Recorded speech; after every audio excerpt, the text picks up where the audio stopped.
बहुत बहुत शुक्रिया। नावल फना का दूसरा बाब पेशे खिदमत है। इसका नाम है क्या हीरो आ चुका है।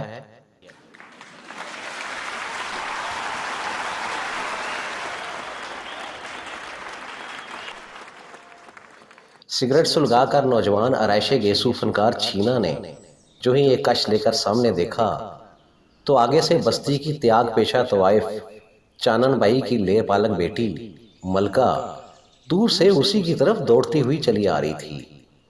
उसे शुरू ही से फिल्मों और ड्रामों का लपका था। इस सिलसिला में उसने कई बार छीना से बात भी की थी, जो बस्ती के इस थिएटर में फनकारों के चेहरे और गेसू संवारने पर मामूर था। ये फन उसने अपने बाप बहराम से सीखा था, जो अब बाजीगरों की इस बस्ती का सरपंच था। मलका दूर से दौड़कर आते हुए हाथ हिला हिलाकर उसे रुकने का इशारा कर रही थी। पागल कहीं की, थिएटर तो कब का खत्म हो चुका है। उसने दिल ही दिल में सोचकर सिगरेट का एक और कश लिया। दौड़ती हुई मलका अब उसके करीब आकर रुक गई थी। छीने छीने, मलका ने अपने दिल पर हाथ रखकर कहना शुरू किया तो छीना की नजर मलका की तरफ उठी और एक बार तो उसे अपने दिल की धड़कनें रुकती हुई महसूस हुई। दौड़कर आने की वजह से मलका का पूरा जिस्म आग की तरह दहक रहा था और इस आग के शोलू ने उसके गुलरंग चेहरा को गुलाब की सुर्खी से बदल दिया था। छीना ने पहली बार मलका के पसीना की खुशबू महसूस की और इस खुशबू ने एक बार तो बेख्तियार उसे जुरजुरी लेने पर मजबूर कर दिया।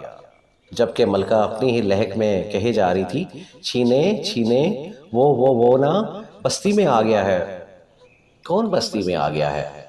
छीना के मुंह से निकल गया। वो वही जिसकी हल्की हल्की शेप बड़ी हुई है और लंबे लंबे बाल हैं, पर नजर उसके चेहरे पर नहीं टिकती। मलका ने तेज तेज बोलते हुए कह दिया। छीना के चेहरा पर बेजारी सी फैल गई। उसने सिगरेट मुंह में दबा लिया और बोला, क्या हाँक रही हो? कोई शहजादा बस्ती में भटक गया है क्या? हाँ हाय, खबरें वो कोई शहजादा ही हो। इस बार बात करते करते उसने लाज से अपना चेहरा दुपट्टा में छुपा लिया। ना मार यारियां, कोई साधु संत होगा, यहाँ बहुत आते हैं चले भी जाते हैं।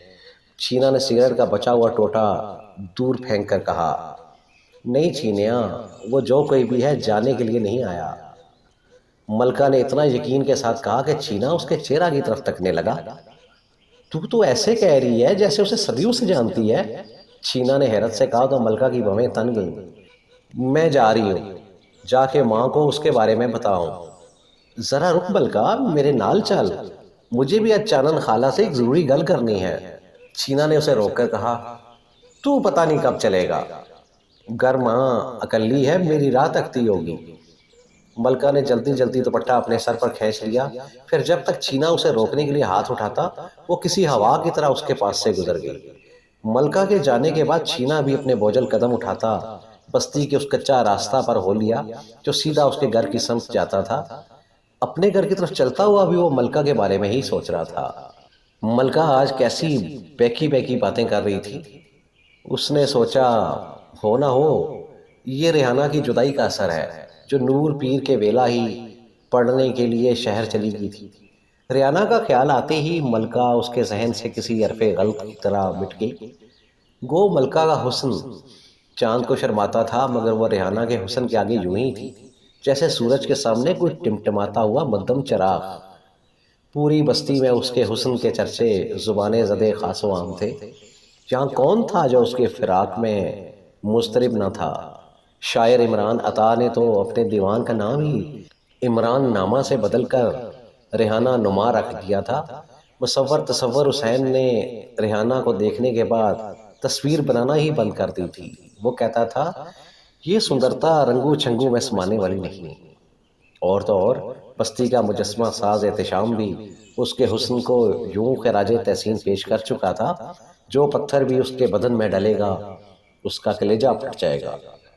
रेहाना के इस जादुई और अप्सराई हुस्न के चर्चे उन जवान जागीरदारों की हवेलियों तक भी पहुंच चुके थे, जिनकी जमीनों पर फनकारों की ये छोटी सी बस्ती आबाद थी। और ये जागीरदार भी बस अजीबो गरीब ही थे। सिकंदर इंसानी खोपड़ियों में चाय पीने का शौकीन था। तो सजावल मिट्टी की मूर्तियों से खेलने का शौकीन। तबारक सांपों का सरपरस्त था तो सौदागर मौत का सौदागर।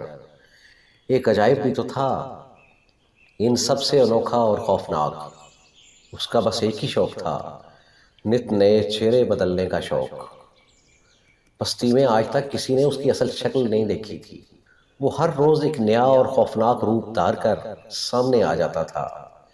आजकल इन जागीरदारों की जूतियों में दाल बट रही थी, और इसकी वजह सदियों पुराना वो संदूक था जिसमें। बहुत बहुत शुक्रिया।